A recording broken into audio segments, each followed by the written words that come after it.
You're listening to the Dungeons, Dragons, and Psychology Podcast.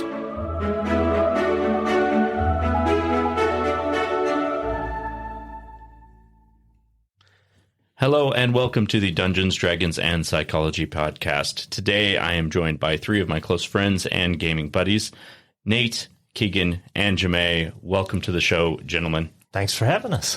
Thank you. So today we're going to be revisiting a previous topic that we've talked about on the show, which is stat generation methods, but we're going to be talking about it in a different way today. What we're going to be talking about is using character stat generation methods to create balanced play around the table. And this idea came to me from one of the people who's here on the show today, and that is Nate, from his original listening to episode 8, Stat Generation Methods, that I did with Joseph Henry. So I'm going to let Nate explain a little bit of his idea and his concept about how stat methods can be used to create balanced play around the table. So Nate, go ahead and take it away. Yeah, Joe might take some issue with what I'm about to say, but I think that he and I are really aiming at kind of the same goal, but we're coming at it from some, I think, very different, maybe even diametrically opposite approaches. Sure. He advocates using a stat array or some method that does not involve any sort of random chance.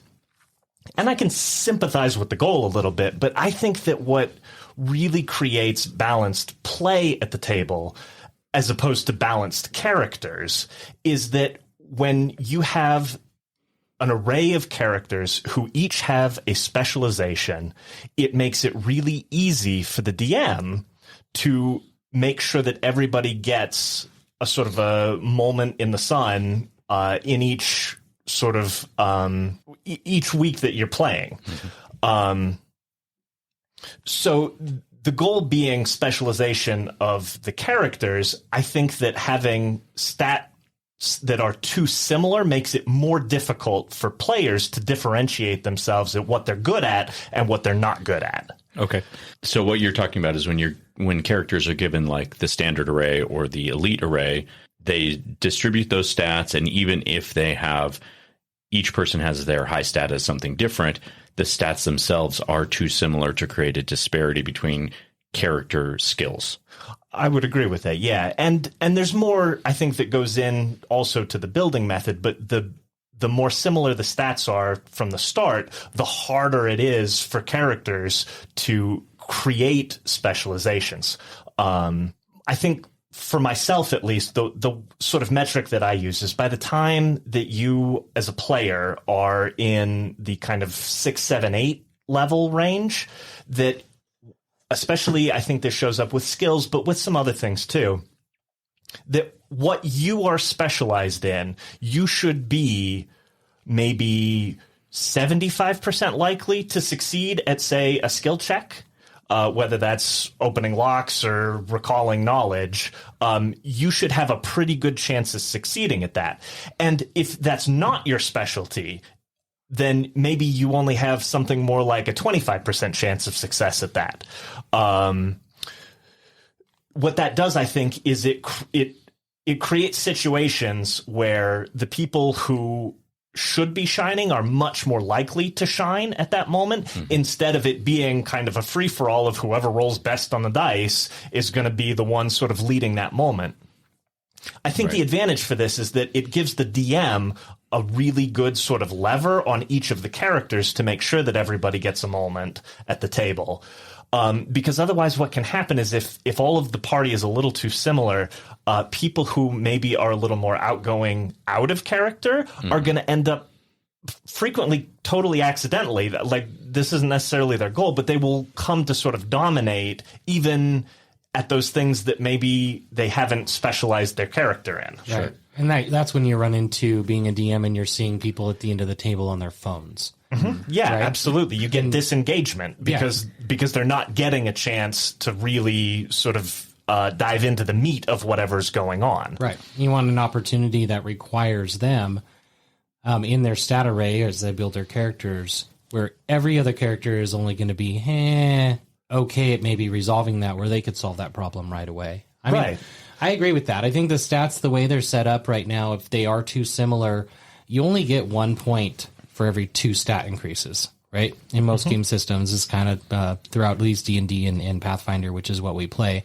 Having a 1 point differential over somebody else, that's not a big enough gap to create that singularity. Right. I mean, on a D20, 1 point isn't nothing, but over a large number of rolls, it's not going to mean that big a difference. Right. Just doesn't feel like you're specialized in it at all at that point. You're just another character who just happened to be slightly better at that goal. Correct. Yeah. So really what you're talking about then is if you take like the point buy method, the traditional point buy method, and you maximize your output on the point buy method, what you end up with is like 3 14s. And so if everybody does this around the table, you've got 4 players each with which have their 3 14s. They spread those around and sort of specialize. But basically what it looks like, your point is that really then the only big difference is maybe a point here or 2 points somewhere. And that's just coming down to a roll of a D20. Absolutely. Right. If you really, as a character, want to specialize, maybe you take like a skill focus, right, or a feat. Right, Yeah. something along those lines. But even that's only going to give you a couple more points. Right. Right. Well, in the classes, I think the skills inside the classes do give you a little bit of difference, but a lot of those skills are stat dependent, like you were mentioning, and a lot of classes have a lot of the same skills.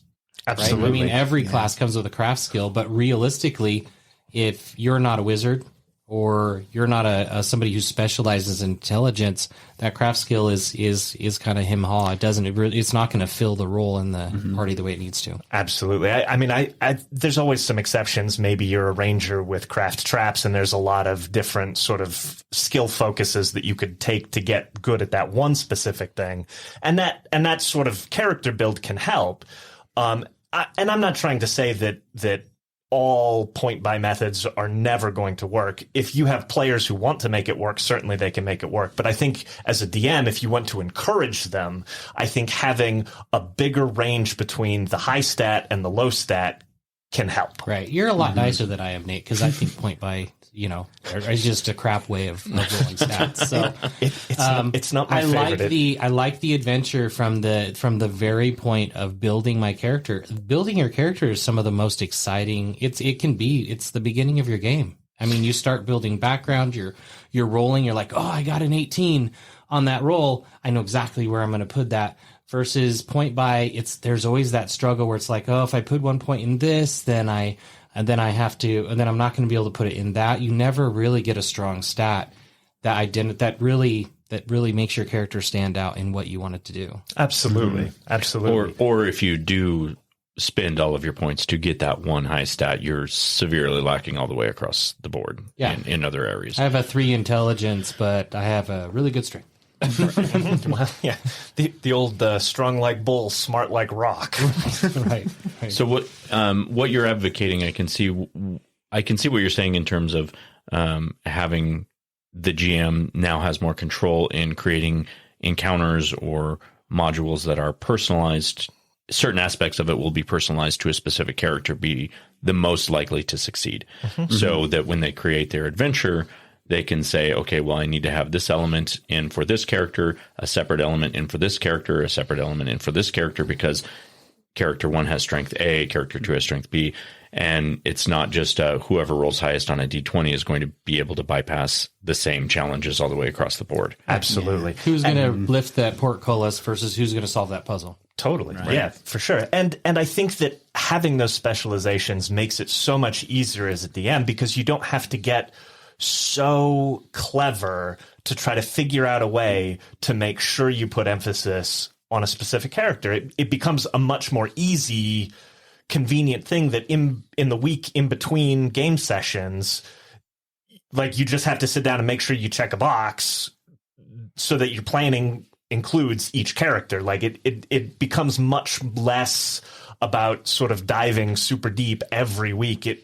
And then it gives you more time to focus on where the overarching plot maybe is headed. Right. Well, and I think that with that, it also would allow you to focus on that overarching plot. Sometimes as GMs, you end up running into a situation where like, I really want to get this person involved, but this person is a lot more outgoing. So now I have to create a whole nother out of game kind of scenario to bring or try and pull them into the game.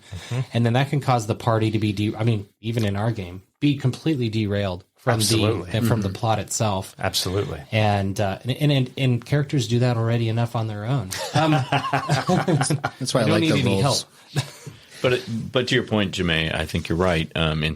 In the sense that you can bring a character who might not have the normal amount of like interested involvement at the table. They're not the ones who's like forward facing in terms of the acting or the character role playing. They can still be drawn into the game if there's a disparity in stats and they only have a specific skill that is unique to their character. Well, and depending on your different players' play styles, you can tailor the amount of spotlight they get to what their preference is. So if you have somebody who maybe doesn't want as much time, they're not as insistent on being at the front, you don't have to push them to the front every time, but it gives you a very easy handle on how to get them to the optimal level of What they're comfortable focus. Right. Right, exactly. Give And them maybe 5 even minutes of push fame, them a right? little bit. So, because and Keegan probably contest to this as a brand new player. That's rough coming into an established group. Oh yeah, no, it's definitely hard to jump in when everyone knows what they're doing and I'm just kind of in the background trying to figure out what's going on. But it's definitely, I feel like having roles makes it easier to just know what each of you guys are doing, not just what I'm doing. Because if I know what you're doing, then it's like, well, what's left over, really? And it's going to be whatever I should be doing. Where can you find the place there? Because with I the know character you have. if he's going to be able to handle lockpicking and you're going to be able to handle just sneaking around or just trying to find the actual objective, I can just focus on maybe just trying to make sure everyone's safe. If I'm a tank, it's just roles are very important to me, honestly, because sometimes it gets real easy to get lost when everyone's kind of just doing the same thing. That is a very natural part, I think, of human sort of interaction is that we like to have roles that we fill within a group. I mean, that's as true in just about any activity you want to take part in. Oh, yeah. That's not role play specific. And I want everybody to participate in the game. That's part of the fun of the game. I mean, even if it's a very short dispute, we don't want ones where we're yelling at each other for 30 minutes, but then at the end of that dispute, it's like, okay, who's going to solve this problem? Well, your stats are going to determine that in a lot of cases. Right.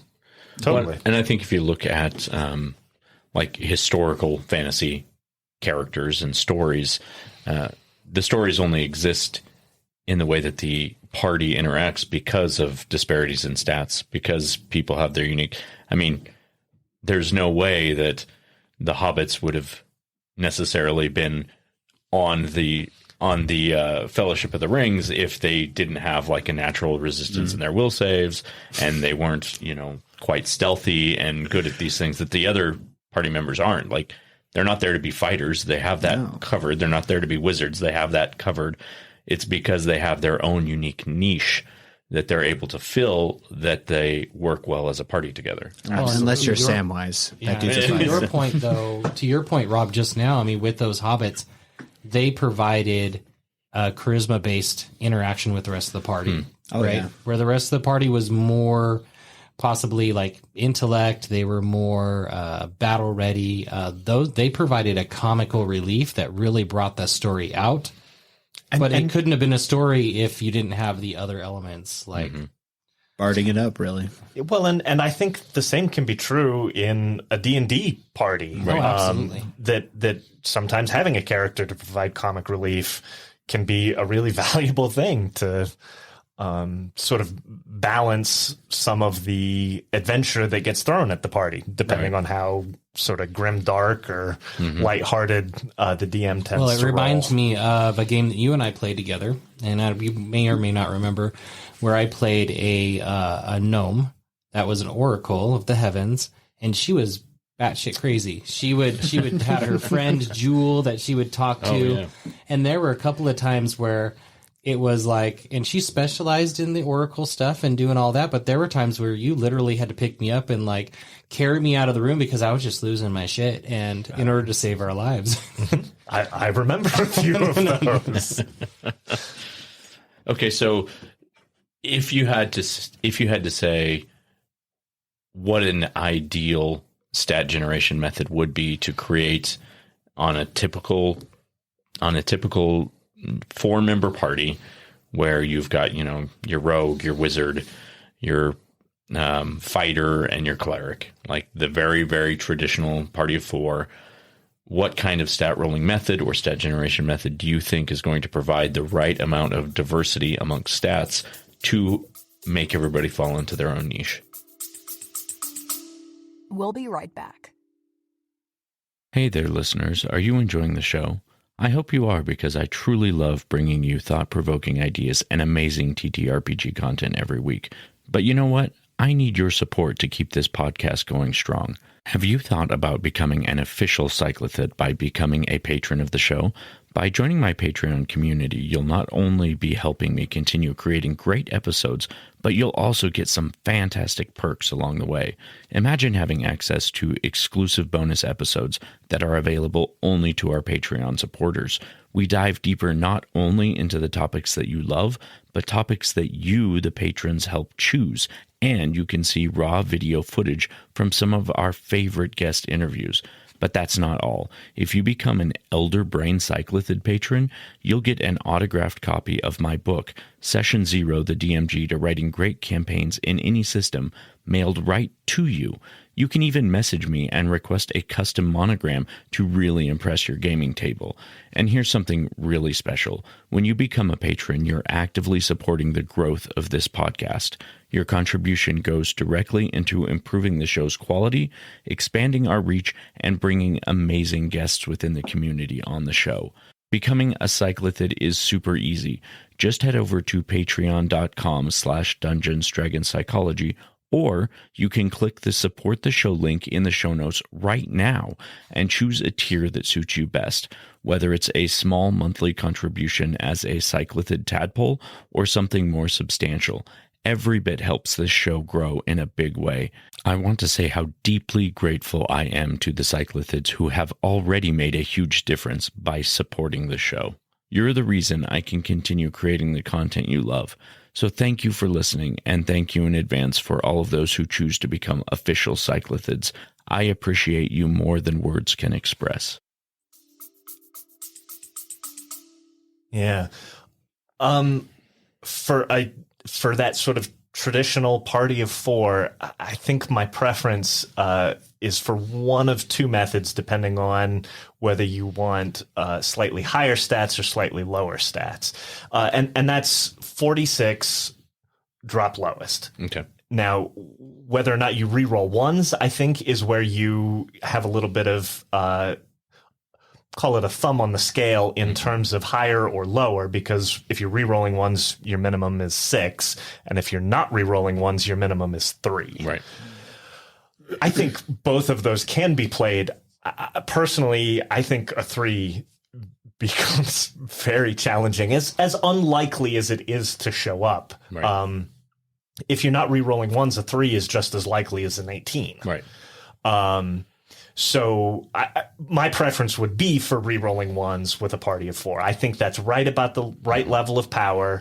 You might be slightly ahead of the sort of challenge rating curve, but not enough that it's going to make sort of game balance difficult. So I think that's, for a party of 4, that's what I would suggest. Okay. I do want to mention, though, I do like that idea just because it makes it so the team stays together. I prefer, have your shining moment, but let us all be there, because going on like a solo adventure and having the rest of the party kind of sit on the sideline, doing whatever they're doing, which is generally just research or some other extravagant thing. So annoying inside a game. I mean, you always have that one person that does the research, but when research takes 15 or 20 minutes real time and everybody else is just sitting around, that can be very difficult. I think in game that needs to be sped up. So I think the other part then of this argument is that in terms of balancing play at the table, I think that stat generation method is an easy thing for the DM to control. The other part of it, I think, becomes a little bit more difficult because it's how your players create their characters. Right. Because the truth is, especially with some of the older systems, 3.5 Pathfinder, that there are enough books out there with enough different sort of takes on the material that if you try really hard, it becomes possible for one character to kind of dominate everything. Right. Usually what that turns into is somehow figuring out a way to leverage a single stat into accomplishing virtually everything. Right. And that's a challenge that stat rolling methods don't fix. But that also is, I think, a much bigger challenge to fix. I think that becomes maybe an out of character conversation with the player of that character, not at the table, not with everybody else, to try to get them back sort of on the board with everybody. Yeah, I think the stat rolling method is in what I struggle with as a stat rolling method, at least as a group with characters, is that I love the idea of being able to get an 18. I think the 18, I think that's the max that I would on a rolling stat method. That should be available. And then you can add the +2 for race. I think that's a good starting point for a brand new character, right? In a brand new game. Yeah, there might be some differing opinions on that. that. Sounds like we're shake a head over here. Then again, I think of the dice rolling method, you're less likely to, there's a possibility you could get 3 ones on the method that you, very rare, almost never happens, especially if you're re-rolling ones. I think that 8 is the minimum stat that a character realistically in game is going to be able to play well and not disrupt the game. You may be able to get a raid with it, but you cannot. I don't see a game going smoothly when you have a character that has a 4 or 3 intelligence or something or wisdom. If they're truly going to play to the character, it's just not within us. The mental stats become more challenging. It's not within us to do that. It's much more feasible to play a character with a 6 or a 5 physical stat because it becomes a much more objective sort of limitation as opposed to the more role-playing subjective I think that the way the game is played in Everett, I think, at least personally, I'm less likely to dump dexterity or strength than I am to dump wisdom or intelligence. Sure. And I think you're not. I think you're not out of the ordinary on that. I think most players would take that approach. My opinion is that I think those can be interesting characters just as much as somebody with a low intelligence or a low wisdom. Sure. The truth of the matter is, I think a low charisma can also be played relatively effectively by being a relatively quiet character. Quiet or crass, like. Yeah, crass can be the other way to play that.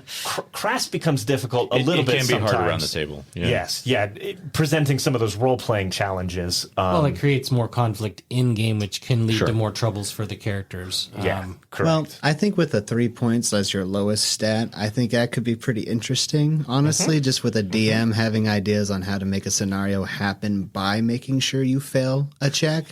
Hey, maybe you might pass this and the day just goes on, but if you fail it... well, your whole team is going to have a whole scenario happening for the next week. Absolutely. That could easily become your adventuring hook. Yeah. And I think that'd be interesting. So knowing, as a DM, knowing where your party's strengths and weaknesses are allows you to craft the narrative and let it flow much more organically than the sort of typical railroaded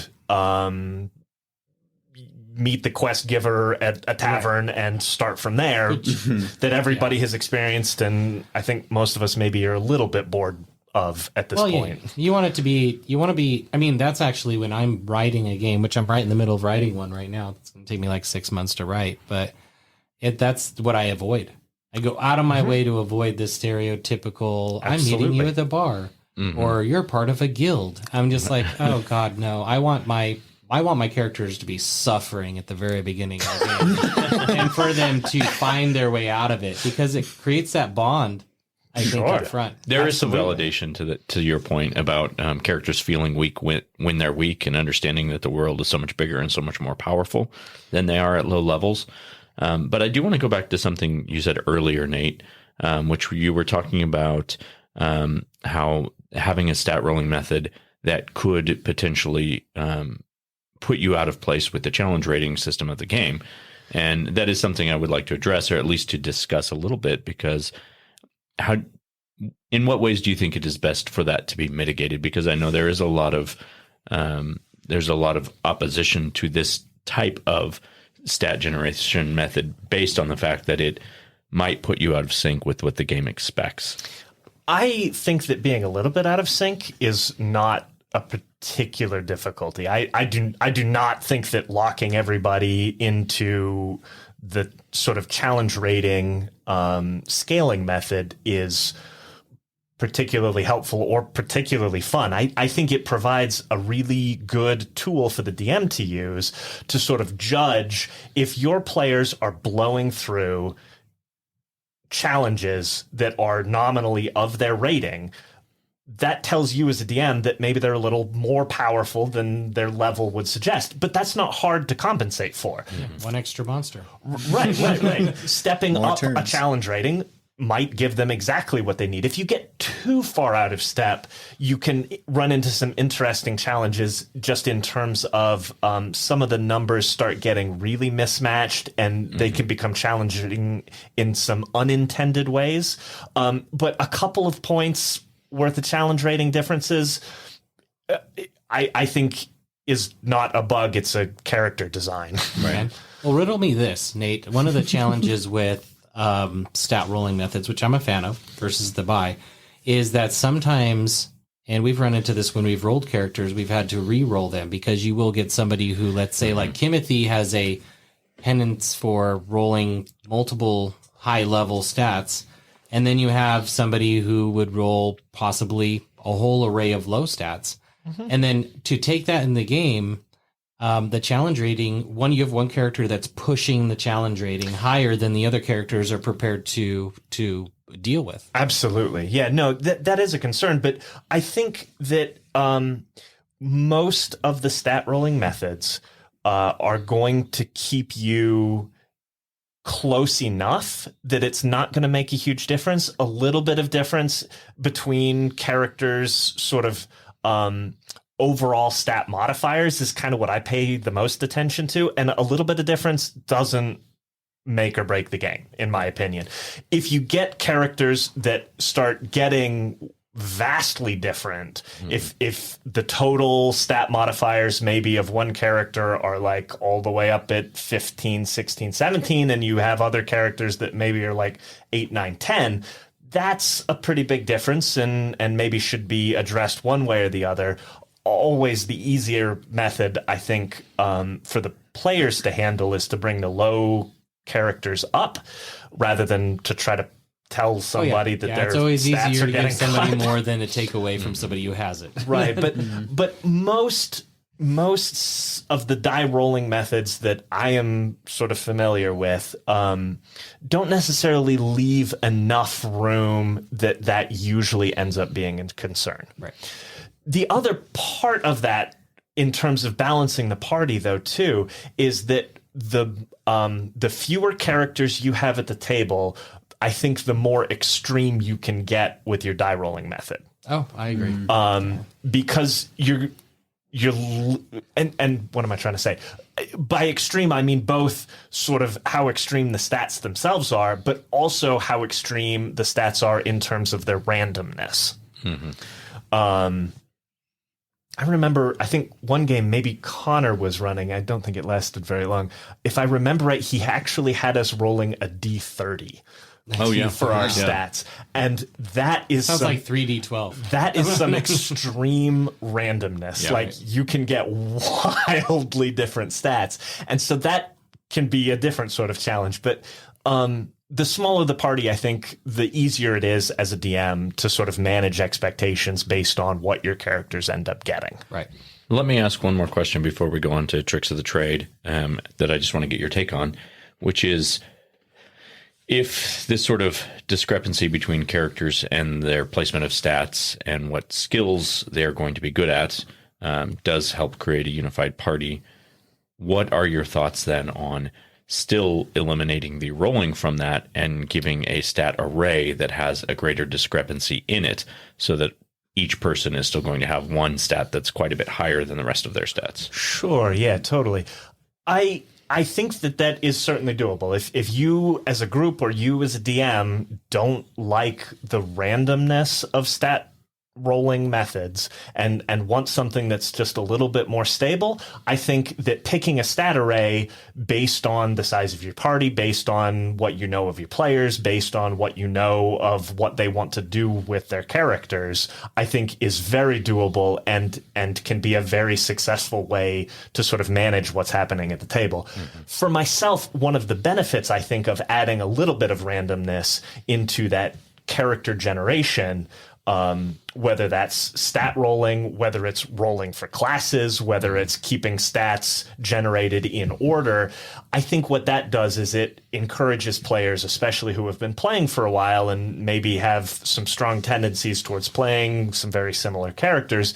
It can encourage them to step outside of that comfort zone a little bit and maybe try a different character class than they usually play. Or even if it's the same character class, maybe with a very different sort of focus. Interesting. Maybe it's a much more martial cleric instead of the much more spellcaster heavy cleric. Right. Awesome. Well, let's move on to tricks of the trade. Okay, in today's tricks of the trade, we are going to each throw out an idea or a suggestion or something that you could do with a die rolling method or a stat generation method of some sort to hopefully foster creativity around the table or foster teamwork around the table, but to get your players working in new and unique ways and create a cohesion that might not be available in a traditional or elite stat array. So whoever would like to go first, whoever has an idea off the top of their head, just feel free. I'll fill in on this one just because my idea is pretty short here. I've really just come to enjoy the whole like having just a problem with your character kind of deal. So having like, I know everyone wants to build their stats to be like, I'm going to be super efficient and I'm going to murder everything and I'm just going to get it done. I would love to kind of just twist it into a point where it's like, well, you're just trying to purposely make your character bad at one thing or two things and make like a personal storied flaw around that will then generate like the story at that point for the DM. And of course, randomness, I love the random idea because randomness is fair and I am all about fairness on gaming. So I love dice rolling about that. I'm all for dice rolling compared to just buying points. It's my personal take on it. But no, I would love to have the idea of just make your character bad in a certain way and then have it just like be the personal flaw throughout the whole campaign. And the DM's just going to take your flaw and just build the story from there, which kind of just helps generate a different idea on like your world, because everything's always about just like, I'm the hero, where it's like, I'm trying to rebuild myself. Yeah.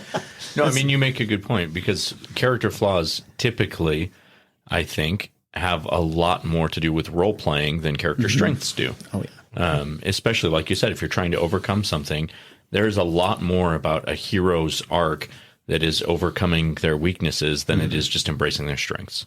Right. So I think it's an excellent point.